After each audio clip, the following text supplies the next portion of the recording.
You're right, all. So I've just returned from my local Tesco. Obviously, I won't name where that is because I want to keep my location fairly private. But what I've come to notice is, all of a sudden, recently, there's been a massive increase in automated checkouts. I think it's called the trolley checkout, and with that, of course, there's been a decrease in tills, human-operated tills. For the business, obviously, that's an advantage because they've got less employees to pay, and they've got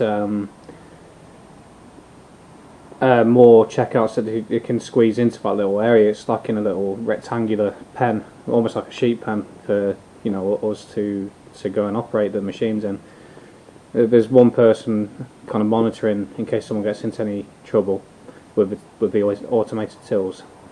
And as I stood there, I looked. So there used to be 22 tills, and now it starts at number 14.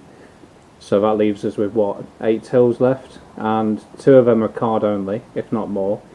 I'd have to have a look again, but I just noticed it earlier. At least 2 tills out of them 8 are card only. So that leaves us with 6. So in my lifetime, we've gone from 22 minus 6. So we're looking at there 16. Yeah, so you've got 6 tills left that are cash and human operated. That's bloody like something out of some sci-fi movie, really, isn't it? The progression of this, and I can only see it kind of continuing, really. And where does it end? Parole by a further 8 months. Wait, what? No. I can explain what happened. I just made a joke, and Stop talking.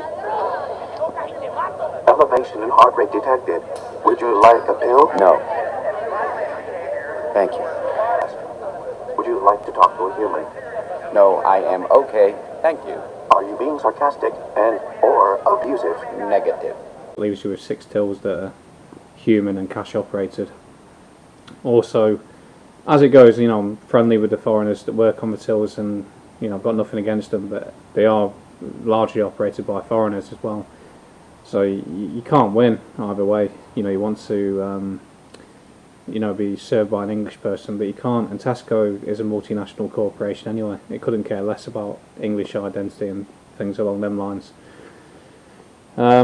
Also, obviously, this is an issue for the older generation. Admittedly, the older generation are dying out now, but some of them who haven't. There's an old guy who sits on a bench not far from the village hall during the daytime, and you can tell he doesn't really speak to many people, and rather sits outside than being cooped up indoors. And he'll sometimes sit in Tesco on his own, just watching the world go by. 'Cause obviously he'd like human interaction. It must be hard in today's day and age because everything's so fast-paced and transient that you don't really sort of have the old communities, because we've all got cars nowadays. Where he grew up, there probably wasn't that many. And obviously now with the multinational, multi-ethnic balkanisation of Britain, it breaks up communities even further. And it makes you feel sorry for the older generation, definitely. But to finish on, I suppose all I can really say is, rather than just moaning about it, perhaps in my case I'm going to have a word with the manager and just ask what is the end goal, like where is this going to end, is there any... And I would advise anyone else who's got similar concerns to say the same thing. Obviously the managers at these local Tesco branches don't really have a say, but obviously high up. And I suppose, again, a lot of these little YouTube videos, the more people are aware of what's going on and the end goals, the more chance we have of kind of getting them to back down.